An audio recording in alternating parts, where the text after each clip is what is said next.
me at that moment and said, if you were killed by that truck, what difference would that make to New Zealand? I said, well, my wife would probably be a bit annoyed and, Yeah. there might be a few friends and family who are upset for a short time, but that's about it. And he says, and what difference could you make if you went back to New Guinea? And we thought, oh, and so that was like, wow, we're going again. Really? Yeah. Again?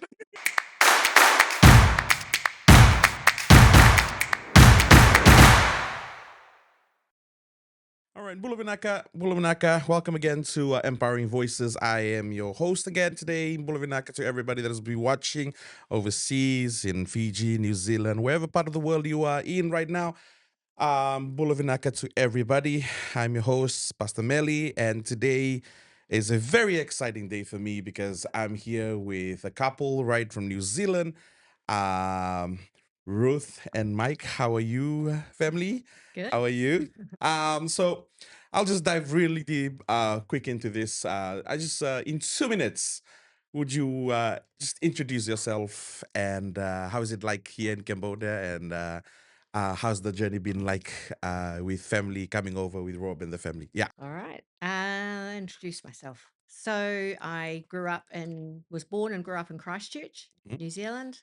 Did my schooling there and my nursing training there, and have a Christian family. My father was a Anglican minister, Okay. and mum a teacher. And how did we get here? So I like nursing. So and then everything changed when I met Michael. So and here we're here with our son and family, Okay. daughter-in-law and two kids, and they've returned to Cambodia. They met here in Cambodia, and they've returned to do teaching here. So we just grabbed the opportunity to come up with them and help them get a bit settled.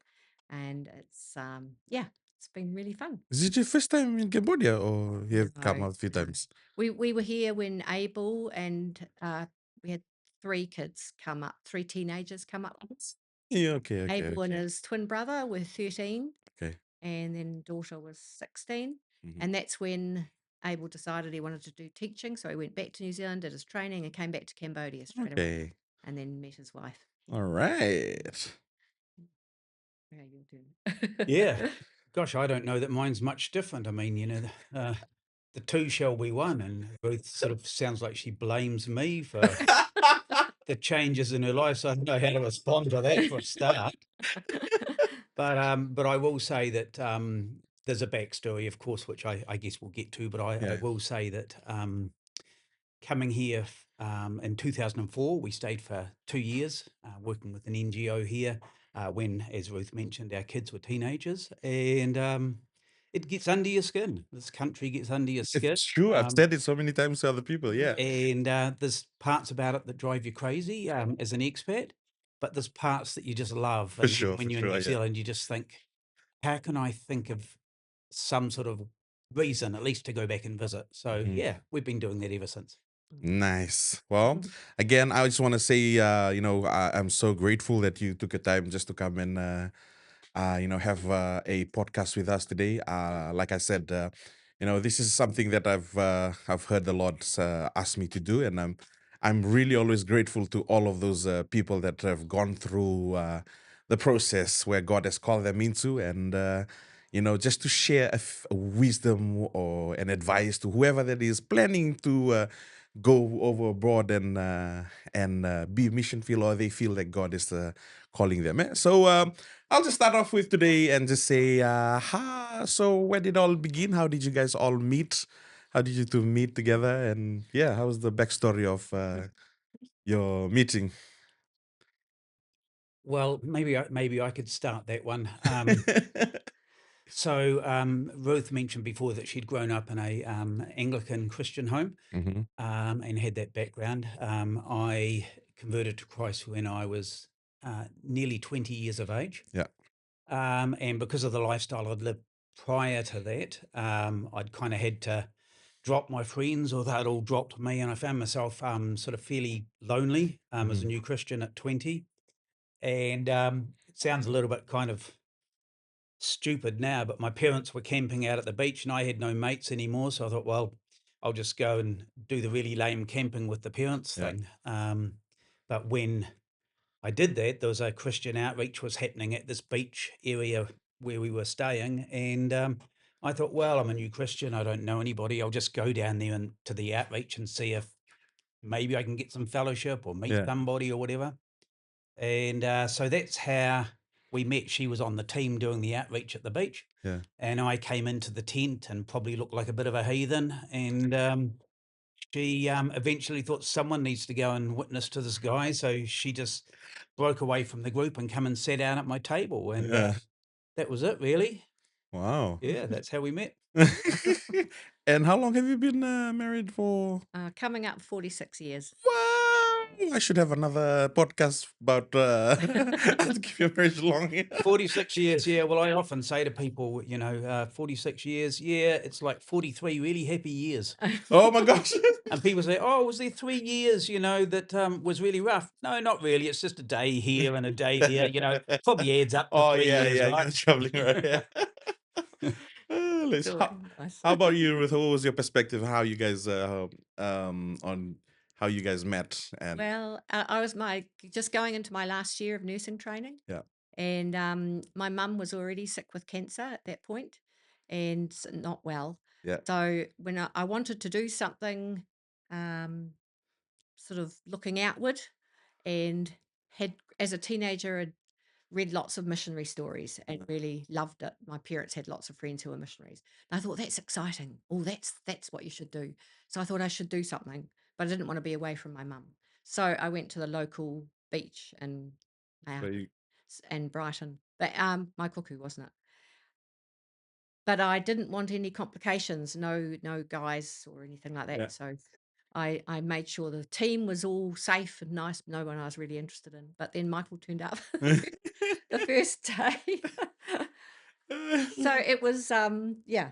And he was the first thing we had in common was the fact that both our mums had cancer. Oh, And so it yeah. was in one sense it was quite heavy, but in another sense it was like, oh wow, this is real. It's not just airy fairy, it's something real. So we prayed for each other's mothers. Yeah. Wow. So yeah, just kept coming back every day, didn't you, dear? Yeah, well, she kind of proposed to me after 2 weeks. So what was I going to do? That's a whole different story, brother. So you guys met and you said you grew up in a very Christian family Mm. and you No. did not grow up on a Christian family, or how was how did you become a Christian as you know Yeah. I think I always, as a kid, even though it was a very non-Christian family, I think I always had some sense that there was something other, that there was a God, that there were mysteries, and that maybe I'm part of something that I don't understand, but it was there. And by the time I was 13, I was doing drugs and alcohol and, that sort of stuff. Wow. I left school the day I turned 15, just because I was bored, quite honestly. I was just bored with school and bored with everything. And drug abuse got pretty bad. I Oh, was using needles and mainlining and things from about 17. And I'd been in hospital a couple of times with overdoses. wow. Some friends had died, not specifically from overdoses, but driving drunk, riding motorcycles, stoned, that kind of thing. And I got to about 20 and I just suddenly realized that it was just a matter of time and I'd sort of go the same way. Yeah. And quite frankly, I was just bored to death with life. I had done everything I could think of doing as a young guy. And I thought, so the rest of my life is just repeating the same stuff. And that was really an awful thought. Yeah. And that's when I cried out and just said, God, if there is a God, if you're real, Yeah. you need to communicate with me in a way that I can Come on now. identify Yeah. and recognize something for me Yeah. personally. Um, at that stage, I had come out of hospital and I was mainlining again and using a lot of drugs. I woke up the next morning absolutely sober, straight, healthy. I didn't even think about using drugs before I went to work. I was shoveling shingle on the railways, so Yeah. you didn't need a brain, you just needed a body, right? And 2 days I apparently went to work because Yeah. my timesheet was clocked in, but I remember nothing of those 2 days. Something happened and I never used any drugs. I don't remember any conversations, but I went to work. And then on the Friday night, I sort of woke up to myself. I think it's a bit like the prodigal son when he came to himself. I suddenly Oh, realized something strange has happened. No withdrawal, no drugs. wow. And then Just everything just, it just stopped. And I had the journey of this being or this God or something. I didn't know who he was or what he was, yeah. but somehow I'd put a challenge out and he'd responded. And I thought, like a game of chess, Yeah. I'd moved, he moved. Yeah. Now it's my turn. And I'm like, I don't know, Where to move. where do I go? Yeah. So I studied a whole lot of different books. I studied Baha'i faith and I studied transcendental meditation and I looked at Hare Krishna stuff and I read parts of the Book of Mormon and I read some Jehovah's Witness stuff and I read all of this stuff. So it's just hungry, like you Yeah. wanted something. And Yeah. I wanted to know what is this and what's my responsibility. Yeah. And finally, I read a little pocket New Testament. The Gideon's Bible Society used to give them to all kids when they started high school in New Zealand. Yeah. I don't know if they still do, but I had that somewhere. Yeah. And I dug it out and started reading at the start, Matthew. It was just New Testament. And I read through Matthew and Mark, and halfway through Luke, something hit me like a 4x2 timber over the head. It was that impactful. And I realized that all of these other religions I'm looking at was saying, if I do this and if I do that and I try hard enough and discipline myself, maybe something will happen. I'll reach nirvana or, something. But then when I'm reading the Gospels, Matthew, Mark, halfway through Luke somewhere, I got to the stage where something says, no, no, no, he's done it all. This religion, Christianity, is saying it's not up to you, it's up to him. And he's proved that he loves you and cares for you because look what he did. He's delivered you from addictions and your life is new. Yeah. And I thought it sounds like it's the Christianity one is probably the best choice here. Come on now. Yeah. So then I went. So then I went and talked to a friend who had become a Christian actually some months before, and I said, "What do I do?" And he says, "Oh, well, you could try living like a Christian does." And I'm like, "Okay, what is that?" And he said, "Well, you could try in the morning, get up and say a prayer, and you could read some of the Bible, and and go about your day, and then at nighttime, thank God for what the day's brought, the good and the bad and the ugly, and say a prayer and go to sleep. Try that for a couple of weeks and see what happens." If you're watching right now, that's what you need to do. So I just did that. I almost kind of not pretended, but I acted like my understanding of a Christian. Right. I just acted like it. And after a couple of weeks, man, I just knew because I knew because I knew this is the truth. Yeah. 46 years later, here we are. 46, 47, 48, nearly 49 years. Be 49 years this September. Yeah. And it's just like yesterday. He just Yeah, did I it. relive it. Yeah. Hey, you can tell I get excited about it. Yeah. I can still see the I'm fire. still Like, relevant. I'm still free. so when you met each other, you were already a Christian, or you just? Yes, I'd been a Christian just Yeah. over a year. Yeah. Oh, I okay. got converted in September 1977, and I met Ruth in December 78. 78. So I was still quite a new Christian. I was a bit rough. We all went through that. Yeah. But when God calls you into something, you can't run away from it. Yeah. You know? Yeah, but he approached me. Even though she said I looked a bit scary, she approached me. Which was actually quite unlike me. It's not Yeah. something I would normally do. Yeah. So your story, Ruth, your family has always been Christian, and I would love to hear the backstory of how things were with you, growing up. hmm Yeah. Um, yeah, I'm really thankful to God for my parents and Yeah. my family. I was one of 6 kids. Yeah. Um, Dad was a minister, but he actually was involved in Anglican social services. Okay. So they actually they didn't think they could have kids. So they ended up adopting 3. Yeah. And then myself and my 2 younger sisters just turned up. So we ended up with 6 kids. Dad was a city missioner in Christchurch. Yeah. At the time when street drugs were coming on the streets in the 70s. Wow. He had a open door outreach coffee bar, and they had the night shelter, and worked with families. And we were a little bit removed from that because mum and dad decided that they would keep family life a little bit separate. Okay. And but I knew that it was their faith was real. Yeah. But as a young teenager, I thought, I'm going to church, I'm in a youth group, a choir, being a good girl, but is this all it is?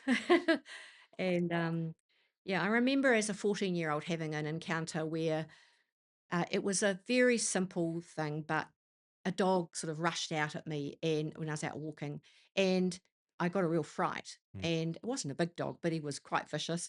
And he came towards me, and I just, without thinking, just called out, Jesus. And he stopped, Yeah. as in, it was like he hit a pane of glass. Wow. And he tried to get all the way, he went all the way around me, trying to get my ankles, my feet, and he couldn't. And I thought, wow, something's stopping him, Yeah. and I can't see Yeah. it. So anyway, it was like, and is it God? Is he actually seeing me? Yeah. Yeah. So that was the first thing I can remember where I thought, there's not just what I can see in this Okay. world. There's another world Yeah. behind that. Yeah. Oh, So that's when I started getting really into missionary stories, yeah. and hearing about things that God was doing with people and all over the world. Yeah. And I thought, oh man, that sounds real. Yeah. Wow. So you guys met each other, and just rolling down the line, how was the mission came into the picture? Like, what was that like? Where did that come from? Like, were you always, as soon as you gave your life to the Lord and wanted to be a Christian, did you really wanted to just go into missions, or what was it like? Um, Ruth's obviously a bit different than mine, but when I was converted, I started wanting to help people who maybe had missed out on things growing up or was Okay. disadvantaged in some way. And perhaps, I guess, like myself and my own background and things. And so I went to Faith Bible College in Tauranga, New Zealand. All right. Um, as a single guy, we were engaged to be married by that stage, but Okay. I went off to Bible college, which is a really good idea when you get engaged, separate for a while and, have a look around and have a good think about, do I know what I'm doing here? Is this, are there any pretty girls at Bible college? No, but, that kind of, am I sure about this? But I teamed up with a guy. He became my friend at Bible college, and he'd grown up. He's a white guy, but he grew up in Papua New Guinea because his parents were missionaries in New Hey. Guinea since the 1950s. And so we sort of became good mates. And then when Bible college finished and we came back to Christchurch, it was about that time, I think, that I said to him as a joke when he was leaving to go back to New Guinea, if you ever hear of a job for a nurse and a handyman, then, sing out. But it was just a joke. It was one of those things you sort of laugh about as he's leaving. Yeah. And about 6 weeks later, he wrote a letter to Ruth and I. We were just newly married by weeks. And he wrote a letter and he says, we've got an urgent need at this bush hospital in New Guinea in the Gulf province for 6 months for guys just like you. And he finished his letter by saying, give me 3 reasons why you can't come and help us for 6 months. And that was literally it. I hadn't thought about missions, international missions. I'd thought about doing something like social work in New Zealand or something, but I hadn't done anything. And I thought, I could survive prison in New Zealand. I'm sure I could survive in the bush in New Guinea for 6 months. Yeah. How much worse could it be? Yeah. So we couldn't come up with, between Ruth and I, we talked about it together, of course. We couldn't come up with one good reason that we thought that sounds a reasonable excuse or that God would be happy with why we can't go. We couldn't come up with one. So we just says, Let alone 3. yeah. So people talk about having an amazing revelation and a call of God and stuff. And we're just like, we just can't think of a reason not to go. So, oh, heck, let's just go and see what happens. And that's how it happened for us. And this was like, what year was this? Like 1980. The end of 80. Yeah, the end of 80, So we start of were 81. we left. 81? Mm, Yeah. So we got married in August in 80. yeah. We went to Australia and did our pastor was very helpful. He was lovely. So we just sold everything to get ready to go. But we went and talked to our pastor and he said, I would advise you to go and why don't you do this course with Linguistics and anthropology. and Yeah. in Australia. So we did that for 8 weeks, 10 weeks, and then headed off to PNG.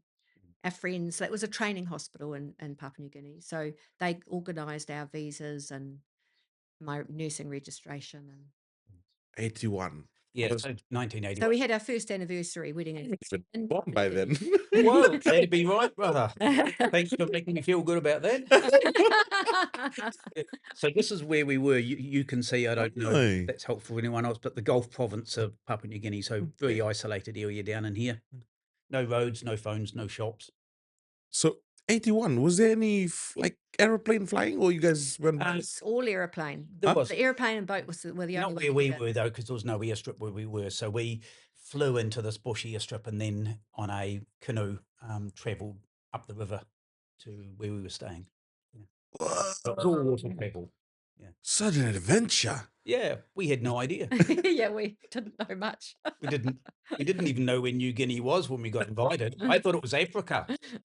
And we looked on a map and it's like, oh, you just fly to Australia and turn right. That'll be easy. That'll be easy. So that's what happened.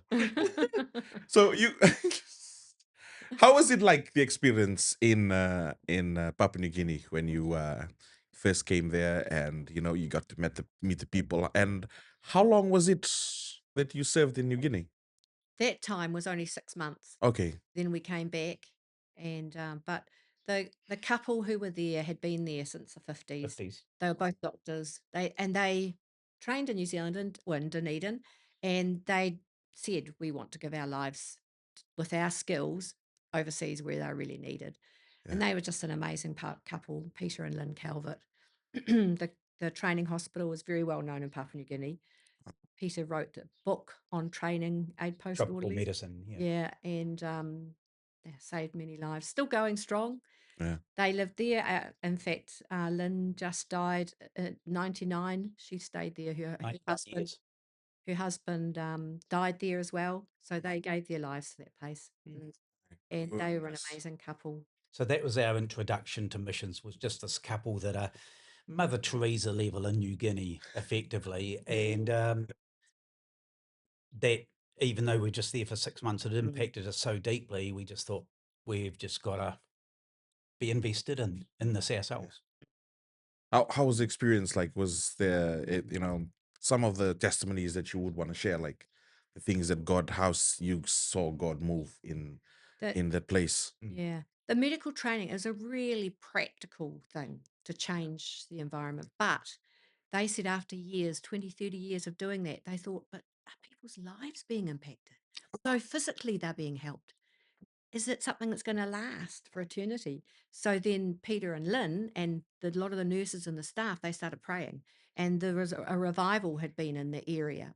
By the time we got there, it was already going. God was doing things and amazing things, miracles and healings and dreams and visions. Lots of people had dreams and visions. Yeah. And that changed everything because then they started seeing people's lives being changed.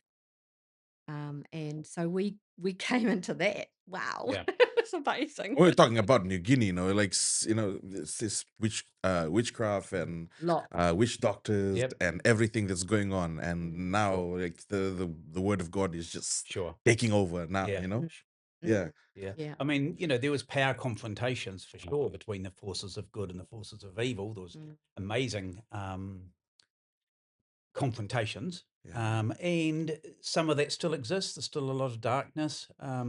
Sadly, a lot of countries say, oh, we're a Christian nation, and they say that sort of publicly, but you look at individuals and you think, maybe culturally Yes. it's more Christian, but yeah, lifestyle changes It's is become a still tradition that everything yeah, is sure, done Yeah. traditionally. Yeah. sure, Yeah. sure, But sure. there's actually no power there, Right.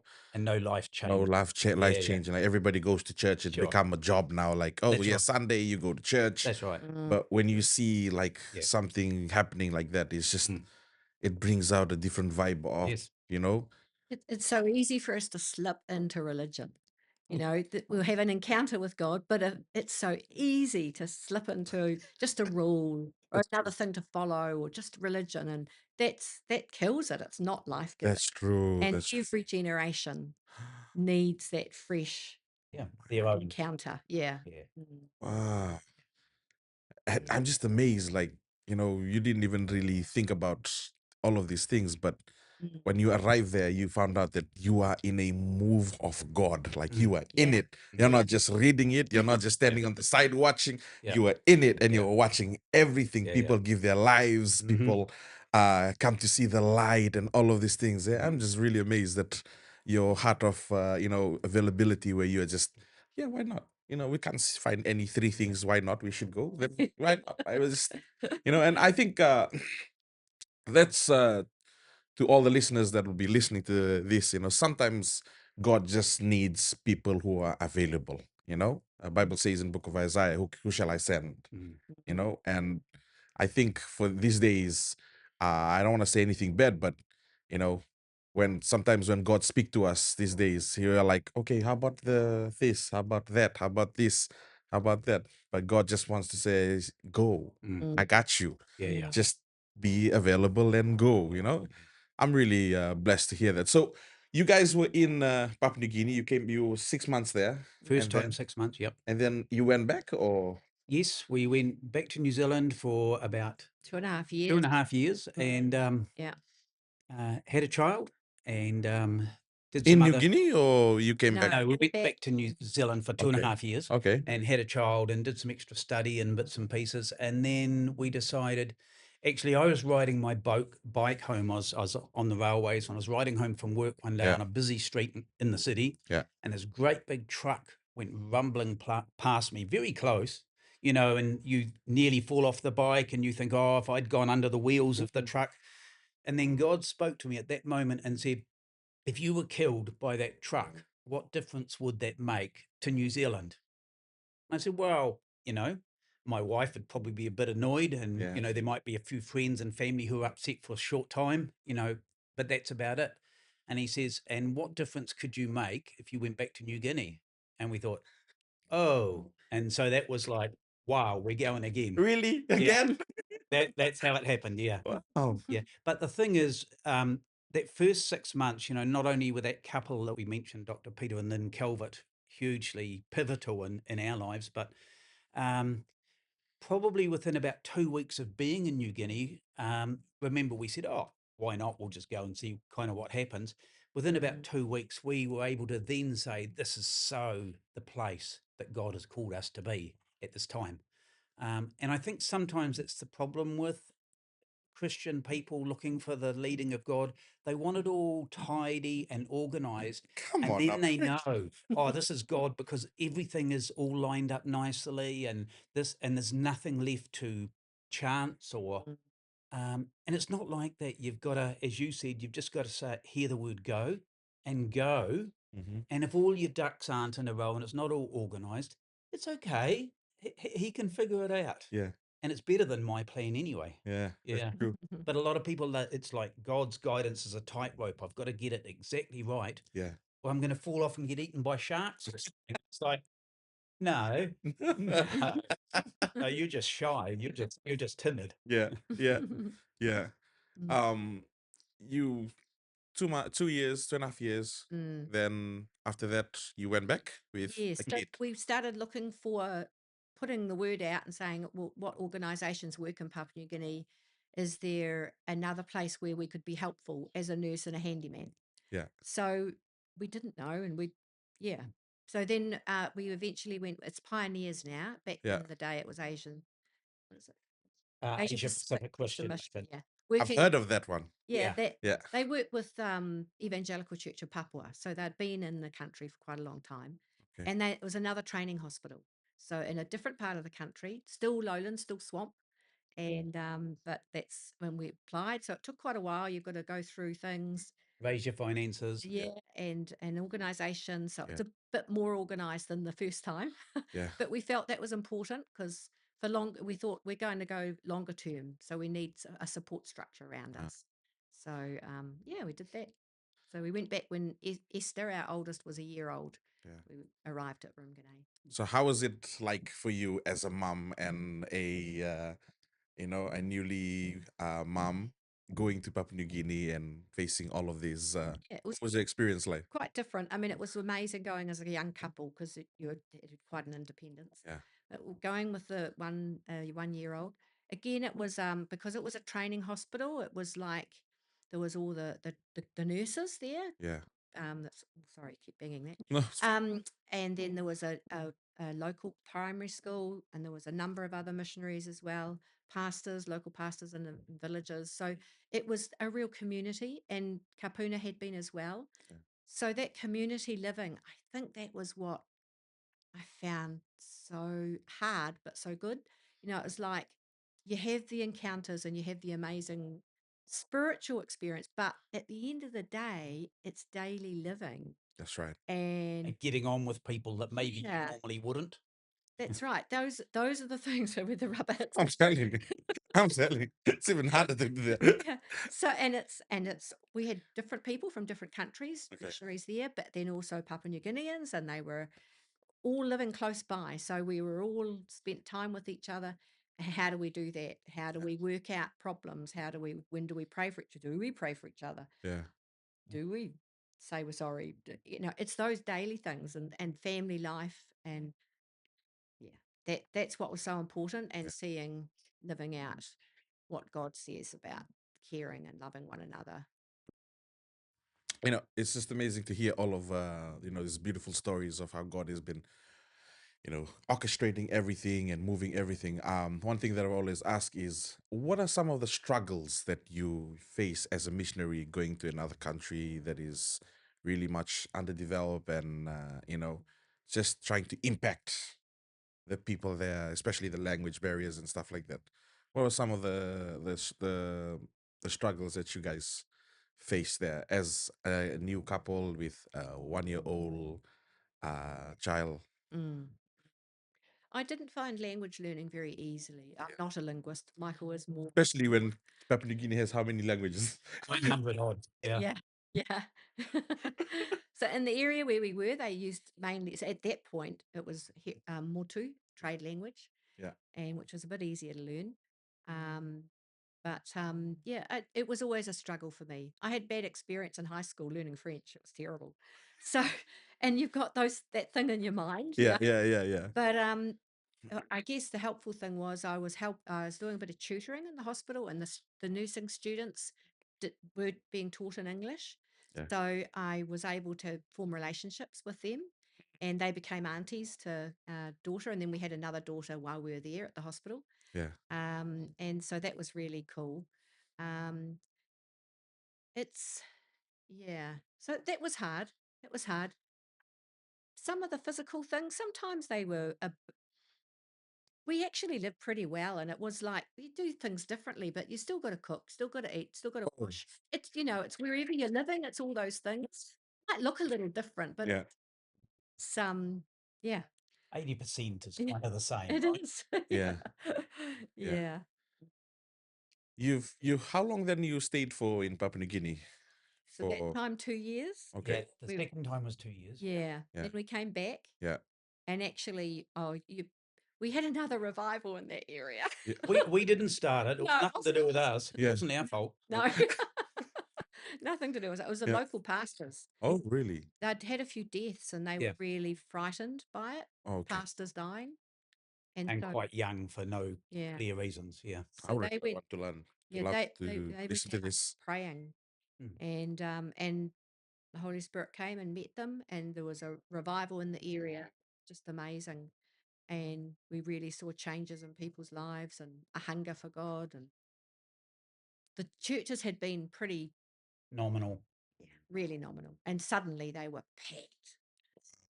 yeah, it was amazing what There were thousands of people being converted, and you'd walk along the road or walk along the edge of the airstrip, and there were people laying down on the ground, crying and praying and Oh laughing, my gosh. and you're just finding people kind of everywhere in a whole different kind of place, and that was phenomenal. And again, in a sense, we were observers because we had nothing to do with starting it, or Yeah. even not a lot of a role in giving advice and stuff, because Yeah. we thought we don't want to take our kind of Western thing and tell them, Yeah. oh, this is how you handle revival, or this is how you do church. And Yeah. so we were sort of almost spectators, but it was still a great thing to be part of. My Yeah. gosh.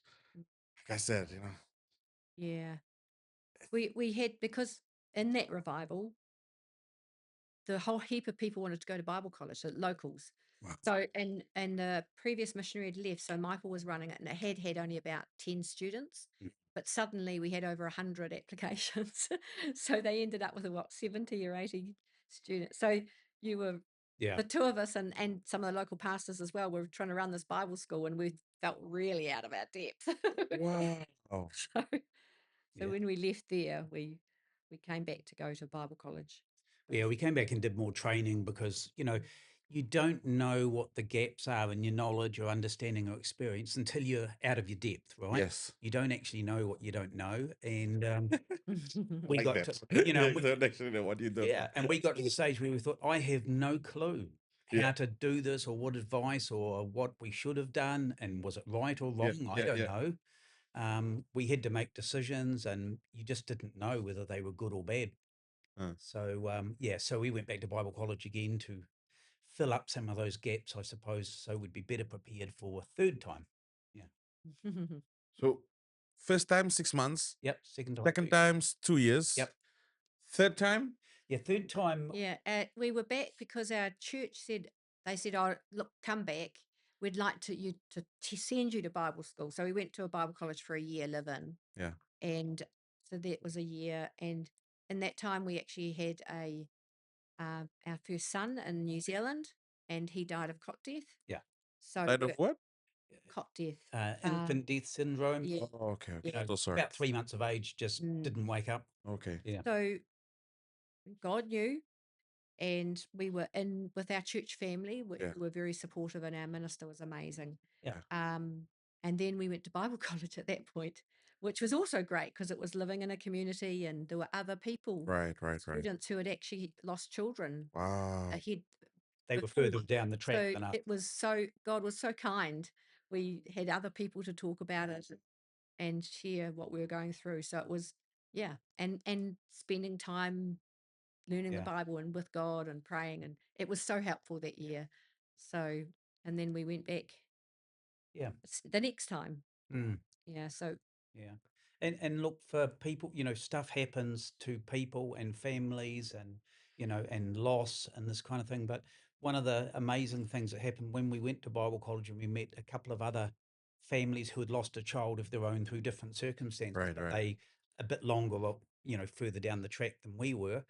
But the thing that hit me most was these people were laughing when I saw them at college. They were having a joke and they were laughing about things. And something in me, although we were still broken because it was only a few weeks after our son had died, Yeah. but something in me says, wow, I might actually get to laugh again. Yeah. It looks like healing does happen. Yes. And humor is really important to me. Humor in Yes. ministry is Yes. important. I love. Yeah. And to see people who were further down that journey than us in their grief, and they were laughing about life again, was just so encouraging. Yes. Yeah.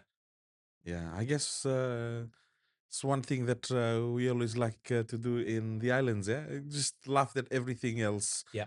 Yeah. I always tell the teachers here, something about the islands or the Fijians or the Tongans and the Samoans. We laugh about everything. Mhm. I have no idea. Sometimes I'm laughing. I don't even know what I'm Yeah. laughing at. Yeah. Yeah.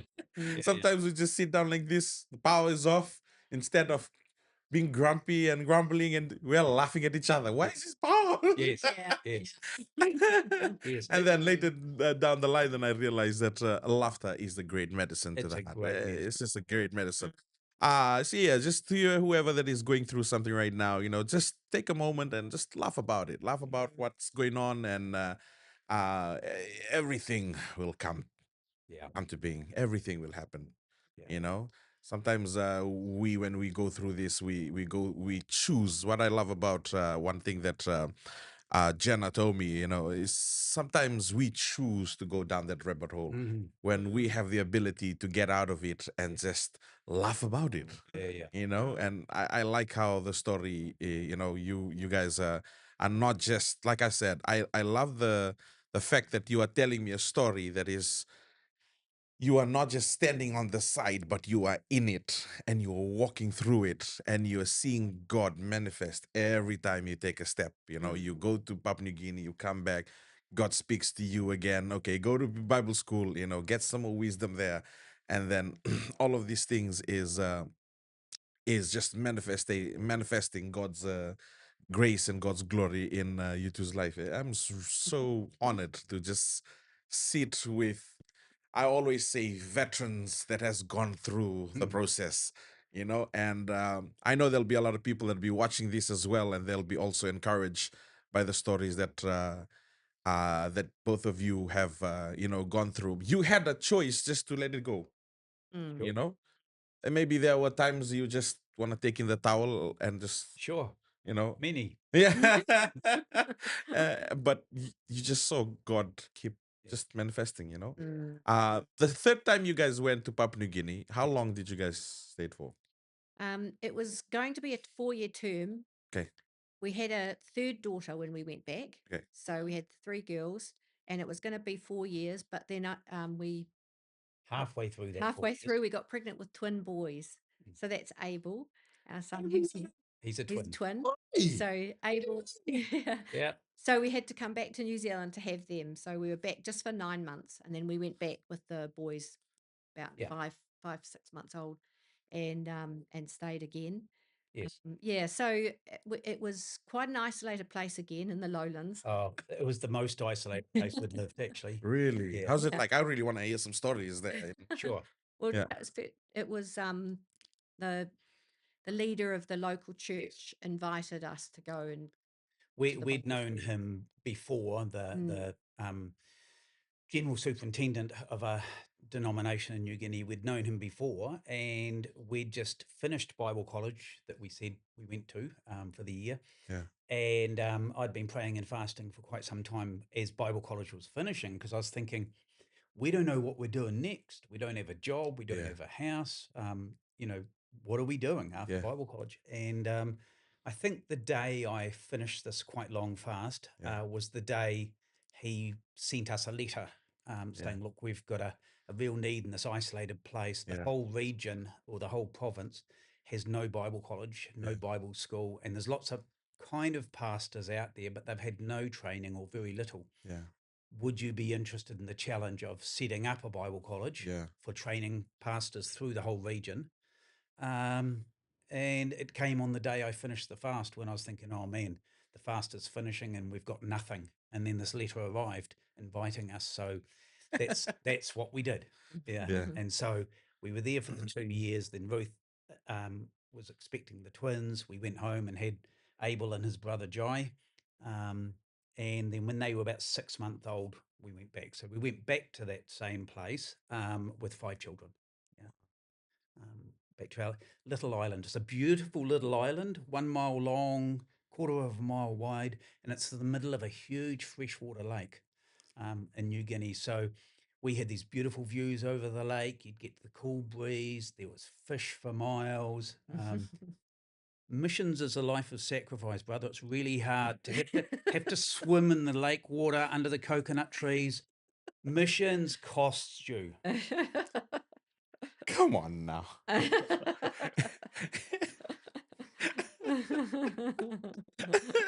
You want to hear that again? But you know what? We didn't know those. I call them perks. We were living on a tropical island in one sense, and I call them perks of the job. But we didn't know that before we got there. We just knew it was a remote little place out in the middle of nowhere, surrounded by water. And you get there and you think, oh, this isn't all bad. And God has these Bad little enough. secrets stored up for you when you say yes. I always like how God does things. You know, sometimes just like you said, we like things really align together. Yeah. You know, but the book of Matthew, chapter 4, he says we're going to cross over to the other side, but he never told us anything about the storm. True. That's right. But the fact that he goes into the boat and goes straight to sleep. Yeah, that's right. Yeah. And all of a sudden the storm comes and guy gets up, he gets angry, he tells the storm, shh, Yeah. Yeah, hey, I right. need to sleep, you know? And that's basically what we expect from this God, you know. Sometimes he tells us just go. Mm. And I think maybe, you know, sometimes this word uncertainty really gets to us. Mm. You know, when we really don't know what's gonna happen. And that's the most beautiful part, Mm. walking with this God. Yeah. You when you fully rely on him, like trust him. And you know what you're just saying, you know, didn't really know what's gonna happen, but he took us to the middle of nowhere in the Sure. And he's gone before Yeah. to that place, Yeah. and he's going with you as you're traveling there. Come on. And he's behind you. He's got your back as well. And even after you leave, he's still there and taking care of people and ministries. And, we're surrounded. And it's like Ruth was surrounded when the wee dog was trying to get you, Yeah, that's true. we're Yeah. safe.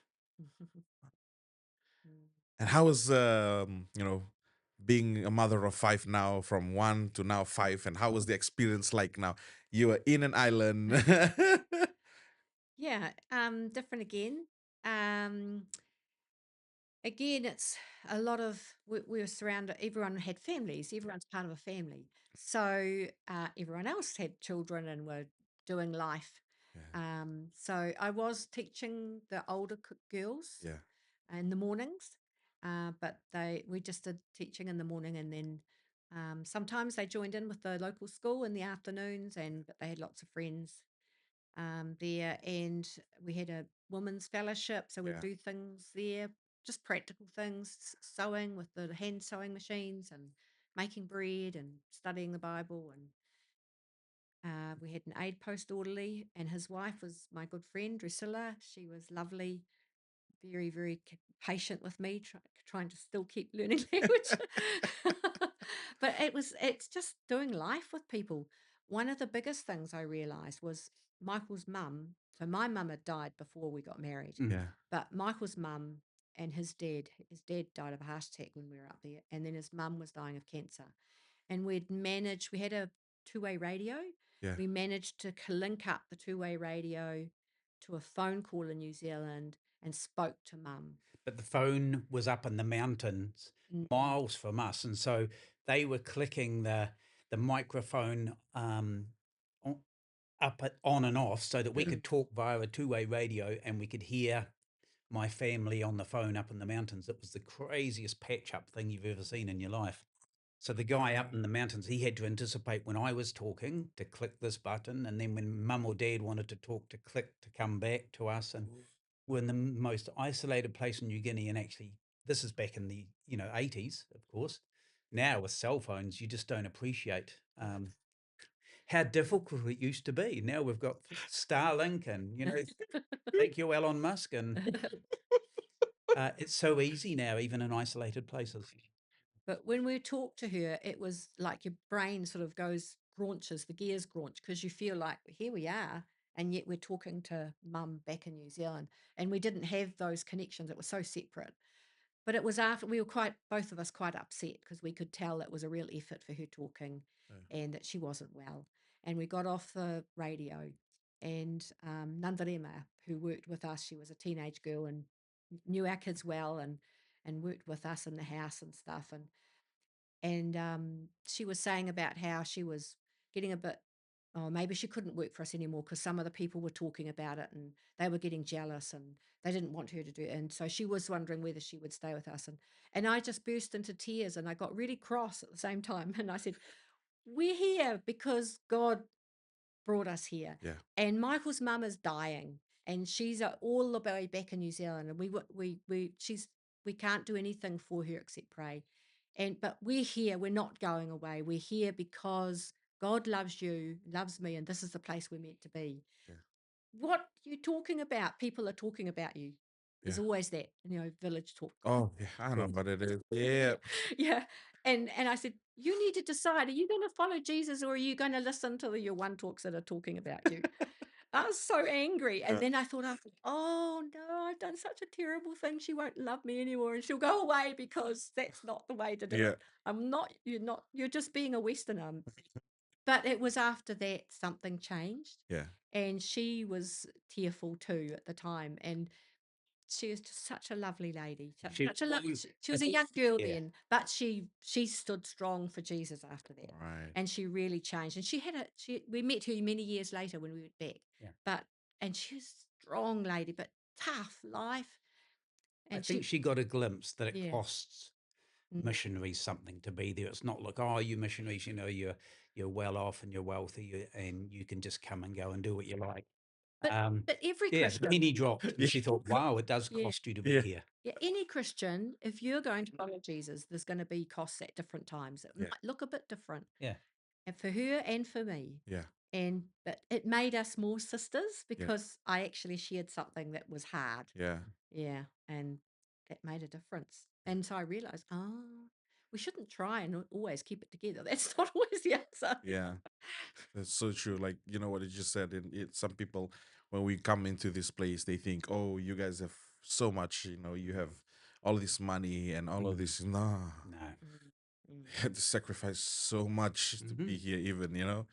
And yeah, that's one of the things that, people that will be watching who would be going through their own process, their own fire, or, families that are, or whoever that is there that's watching that, wanting to go to a mission field, mm, missionaries pay a lot.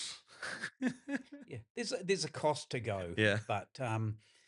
but there's huge rewards as well. You don't know what the cost is going to be, but you don't know what blessings God's got. And we would not be the same people if God hadn't called us or if we hadn't answered. People say, oh, experience is the name you give to your mistakes. Sometimes people say, oh, you're so experienced and you've been around and you know this, that, and the other. And it's like, yeah, because I've done so many dumb things. You get out of your comfort zone, you go to another culture or whatever, you make stupid mistakes and it's humiliating. Yeah. But you learn stuff by being humbled. That is so true. Just learn stuff. It's so true. And these days we are so afraid to make mistakes. You yeah. know, we're so afraid to make mistakes, and mistakes are there for you to learn things. Yeah. I bet when you guys were there, the kids must love it. Just running around in the village. It was a very free life. Yeah, I'm sure. Yeah, Yeah, yeah, it was. It was yeah. good. Mm. Yeah. Yeah. Well, on the island, our kids, our 5 kids were the only white kids on the island. So it was kind of easy in a sense because they could take off with their local mates and go, digging cassava or Yeah. hunting for fish or out in the canoes and stuff in the lake and stuff. If we ever wanted to know where our kids are, it was easy. You just say, "Where's the white kids?" And everybody on the island knows where they are. So it was Have you it seen was it? quite safe. It was quite safe. It's true. It was better than having CCTV. We just knew Yeah. where they were and what they were doing all the And you're in the time. village, everybody knows everyone else. Yeah. Yeah, it Yeah. was actually more frightening taking our daughters before we had our boys, taking our daughters back to Christchurch. Yeah. And when we went back, one of the times there'd been a number of murders, and then there was some horrible guys, Predators on the predators streets. on for little kids on the Yeah. streets. It was a really bad time, and I was terrified. I thought, God, this place is awful. This is not safe. Let's go back to New Guinea. We said, give us the snakes in the grass. At least you know what to do with them. Yes. Yeah. It's better than the snakes and the people. Yeah. Yeah, that's right. It's really scary. Yeah. Yeah. Mm. Yeah, true. Yeah, I'm actually going through the same thoughts in my mind right now. The kids is because the kids they were born here. Our 2 girls, Yes. they are born here, and just these few months we'll be prepping to wrap up from Cambodia and go to England just for a few years. And I'm in the back of my mind, I'm just doing the same thing. Like, Mm. oh, if that place is more safe, which place is more safe here in Cambodia or Yeah. in England? Yeah. Yeah, but it That's is, part of the going, isn't yeah, it? it is part You, of the you, going. you just don't know. Yeah. Yeah. Yeah. Yeah. That's right. Yeah. It is. It is. Like I said, it's an uncertainty. It's that when you don't know is the best time to trust God Yeah. to go through things. Yep. So you stayed in New Guinea Mm. for the third time Mm. for 2 more years. Yes. Yeah. And then did you go back or? So we took our boys back. So but we then- took the boys back. That was the fourth time. yeah. Okay. Yeah. Yeah. So it ended up being we went up first in 81 and Michael actually got really sick. So we had to come back in 93. 93. Yeah. And Okay. and So it was kind of coming and going between 81 and 93. Yeah. Yeah. and yeah. So the doctors thought he got typhoid and he had Okay. high temperatures, but then it affected his gallbladder, and Okay. so he was it was poisoning him. So it was quite an emergency. We had to come back really quickly. So we had Okay. to leave. I had to go back with some friends and the children. Michael was in the capital, Yeah. and I had to go back and say, pack the whole place up. We didn't know whether we'd go back. Yeah. And so say goodbye. It was terrible. And then Oh, leave very quickly. And he had surgery within a week when we got back to New Zealand. It was great timing. God knew it was when they first started doing keyhole surgery, so it wasn't such a big deal. But the surgeon said it was such a mess in there. He said another week you would have been done. You would have been gone. yeah, It was pretty bad. mm. Yeah. Gangrene.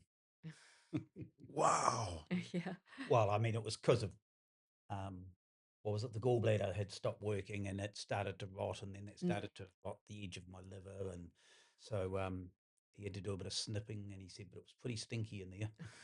Wow. So yeah, we were really thankful that we Mm. could get out in time, and I was well enough to stagger along on the airplanes and on the trip home, and My goodness. yeah.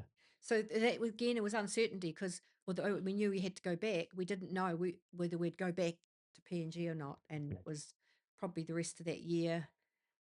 And then Michael actually went back for a short time, just for a few weeks, with our pastor to see Yes. what God was saying, Yeah. whether we were going back or not.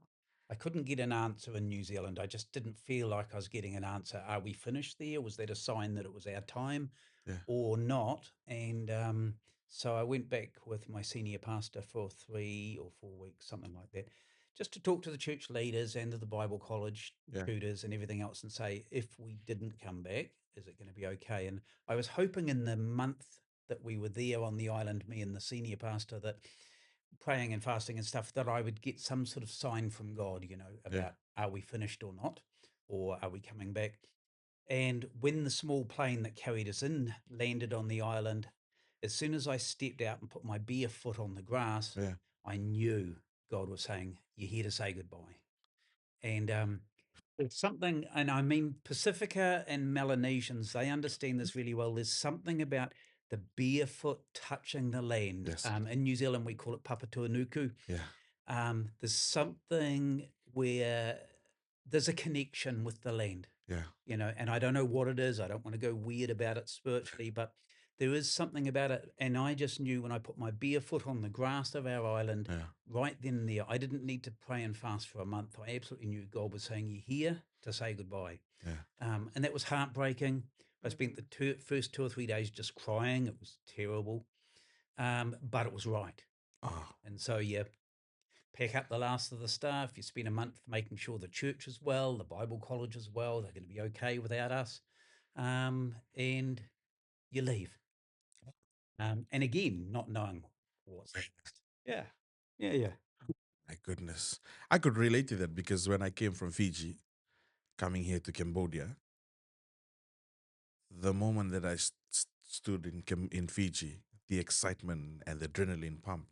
Mm, But at the same time, I felt like God was saying, you don't belong here. mm, Mm. yep. That's my own country. Yeah. Yes. That's true. And there was a gospel singer years ago, he's passed now, Larry Norman from the 1970s, early 80s. And he says in the line of one of his songs, this world is not your home. You're Yeah. just passing through. And I find that really helpful, that we never truly are going to belong anywhere. That's right. We're just passing through. That's right. Mm. And ever since I've been going to Fiji, I go and say hi to the family. I go and, have time with the family. But at some point, somehow, like you said, this country really crawls in your skin. Yeah. I just feel like I need to get back. Mm. Yeah.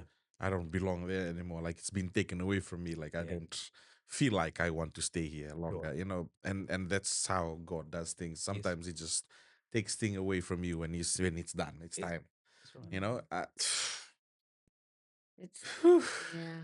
Yeah, it does get under your skin though, and it can literally get under your skin as Mm. well, and can literally, Wow. you can spend time in a place that's significant for you, and it changes you forever, and Mm. it's Come on. part of your memories, and it's part of your whole life story. But they're all building blocks. Yes. Each one, you think, man, if we hadn't done this, we wouldn't have met this person. If we hadn't met them, we wouldn't have gone to this place. If we hadn't have done this, we wouldn't have prepared. But you don't see that. Mm. When you're in it, you think sometimes, why am I here? What is this for? Mm. And it's all building blocks. And we're still seeing them, right? Mm. Late 60s, we're still seeing building blocks, and Mhm. it hasn't finished. It hasn't finished. Sometimes I wish it had, but the building still goes on. I say I'm retired, and then I try and explain what retired means, and I run out of words. It's just funny because when you said that word, just a few weeks ago, my good friend, he'll be watching this, he'll hate me saying this, Pastor Ben. He said, you know what, I just want to, relax and stay home. And I said, Pastor Ben, I never saw in the Bible that any prophet or any man of God just want to sit down and do nothing. And all I saw was whenever they leave, then the ministry is passed on. Whenever they go to another Mhm. place, and then the Mm. ministry is passed on. So why are you sitting down and wanting not to just? No, I just want to have time. No, no, That's right.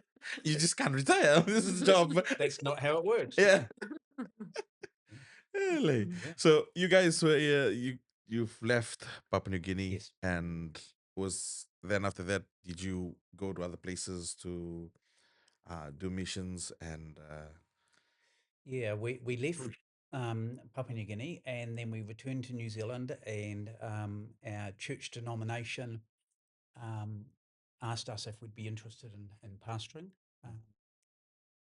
Part of it was out of, I guess, my frustration. I was on a leadership of a church as an elder, and sometimes I was getting frustrated, and I thought, oh, I've become that retired missionary who's critical of everybody, and he's grumpy in the church. And I thought, I've become that person. yeah, So I went to talk to my senior pastor, and I says, look, I think I might have a critical spirit or yeah, something, because I'm feeling like this about a lot of things that are happening and decisions that are made. And he says, you haven't got a critical spirit. He says, that's frustrated leadership. yeah, He said, you've been in New Guinea and you've been leading and yeah, working with, and now you're just kind of sitting, you're an elder, but you're just kind of sitting.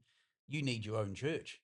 yeah. And it was pretty smart of him to recognize that it Uh-huh. wasn't just a critical thing. It was that there was a leadership thing that I had that wasn't being utilized. And Yeah, so he arranged some positions for us to look at, yeah.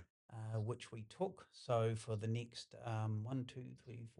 6, about 8 or 9 years, we pastored two churches in New Zealand, and that's where we sat until 2004. Mm. After New Guinea Yes. ended in '93, and Mm. then 2004 we pastored churches. So that's sort of uh, 9 years, something like that. Well, yeah. Do the math. Yeah, Yeah, it was I think it was about about. I 10 think it was years. So 9 or 10 years. we were in Yeah, the top of the that's true. top of the South Island, Golden Bay, which is beautiful, and then down in Dunedin. Mm. And so yeah, had the 10 years there. And we were in Dunedin. Mike was the missions pastor for our Yeah. church, so he had the opportunity to go and visit the people we were supporting overseas. That's how we came to Cambodia, Okay. because we supported servants and people that were working with servants. Okay. And yeah. So I came for a pastoral visit to Cambodia to Okay. look after these missionaries that we'd kind of inherited when we started pastoring a church in Dunedin. They were already out here. Mm. And so I came up for a pastoral visit, and somehow that's how Cambodia got on our radar. And then not too long after that, we had a discussion with the director of an NGO up here in Cambodia who was wanting to retire. And we says, oh, we could probably look after it for a couple of years. And so that's how we got to come to Cambodia with our 3 teenage kids. Yeah. And that's how our son Abel ended up meeting his wife, who's Cambodian American, Yeah. and how they got to live here and why they've now just come back. So it's just, it's those building blocks, right? Yeah. Yeah. Still building. It's still building. Mm. Yeah, just we're coming to an end. Like I said, thank you so much for availing your time.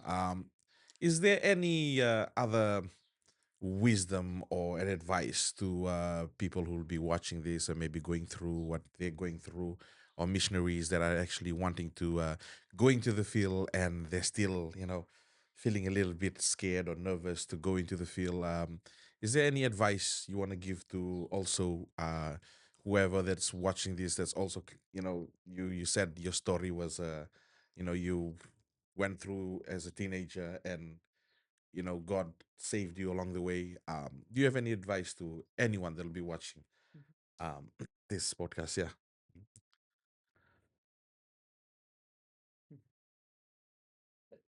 Probably the most helpful thing I can say is uncomfortable is good.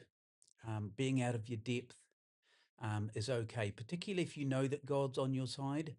Um, Deliberately put yourself in situations where if God doesn't come through Yeah. and show himself or show you who you truly are, you're going to be in trouble. And I'm not suggesting things like leaping off a cliff without a parachute. Don't go that far, but allow yourself to go into uncomfortable situations where you're out of your depth and you don't know what's going on or what's expected of you.